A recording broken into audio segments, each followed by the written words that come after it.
ہاتھی کو غیبی سے آواز آئے گی، اے فرشتوں سنو، میرا یہ بندہ جھوٹا ہے۔ مساجد کے منبروں سے ائمہ کرام نے اسے سمجھایا تھا، جلسوں کے اسٹیجوں سے علماء کرام نے اسے سمجھایا تھا، مگر اس نے کسی کی بات پر توجہ نہ دی۔ فرشتوں اس کے نیچے آگ کا بستر بچھا دو، جہنم کی طرف سے کھڑکی کھول دو۔ اللہ اللہ، 70 فٹ لمبے گنجے سانپ اس کی قبر میں مسلط کر دیے جائیں گے۔ ایک فنا وہ سانپ مارے گا، 70 گز زمین کے اندر دھانس دے گا، 70 سال تک اس کا زہر چلتا رہے گا۔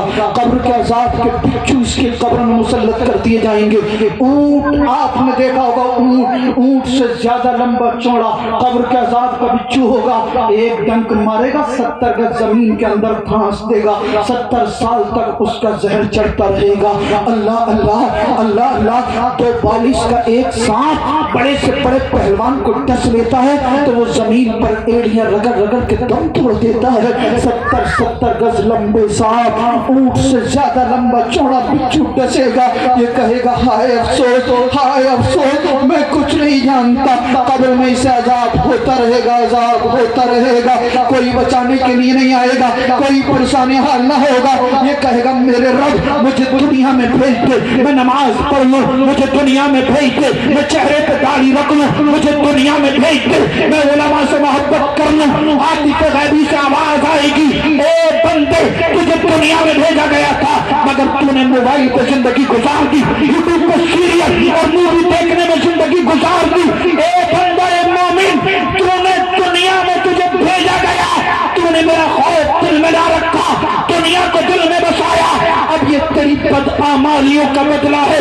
یہ کہے گا بخش دے بخش دے بخش دے۔ اب کس دن اللہ بخشے گا اللہ بہتر جانتا ہے، مگر اس کا دوسرا پہلو ہے، جب کوئی داڑھی والا، کوئی نمازی، کوئی دیندار قبر میں جاتا ہے، فرشتے اس کی قبر میں بھی آتے ہیں، فرشتے اس سے کہیں گے بول بول بول بول بول من ربک کا، تیرا رب کون ہے؟ یہ کہے گا فرشتوں میں جلسے میں گیا تھا، مولانا صاحب کی تقریر سنی تھی، مولانا نے بتایا تھا تمام جہانوں کا رب اللہ ہے۔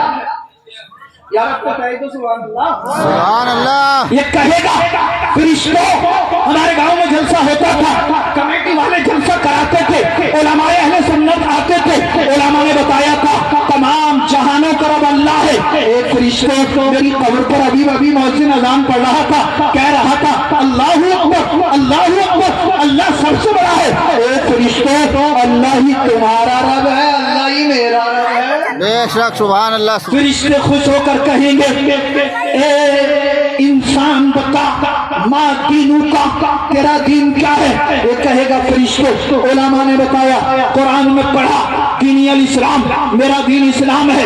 اب اس سے آخری کوشچن ہوگا، آخری سوال ہوگا، فرشتے کہیں گے ما کنتا تقول فی حق ھذا الرجل، یہ بتا تو ان کے بارے میں کیا کہتا تھا؟ بس اتنا کہنا ہوگا، یہ مچل جائے گا۔ فرشتوں فرشتوں فرشتوں اب مجھے جی بھر کے ان کا دیدار کر لینے دو۔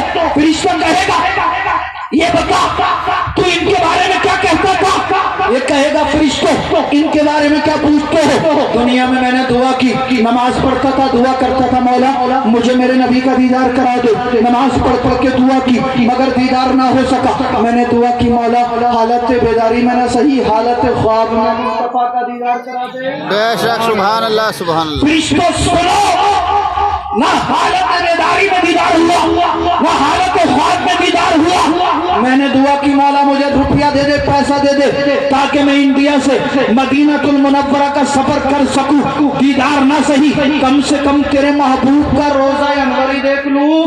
مگر فرشتوں سنو، میری دعا دنیا میں قبول نہ ہوئی، نہ دیدار ہوا حالت خواب میں، نہ حالت بیداری میں، نہ مجھے روپیہ پیسہ ملا، نہ مدینہ تک پہنچ پایا۔ فرشتوں اس کے بعد میں بیمار ہو گیا، دنیا میں نے تکلیفیں اٹھائی، پھر موت کی سختی، قبر میں آیا، قبر میں آیا، قبر میں جا کر میری یہ دعا قبول ہو گئی۔ فرشتوں تم ان کے بارے میں کیا پوچھتے ہو؟ یہی تو میرے آقا ہیں، یہی تو میرے ماتا ہے، یہی تو میرے داتا ہے، یہی تو میرے والدہ ہے۔ وہ رسول اللہ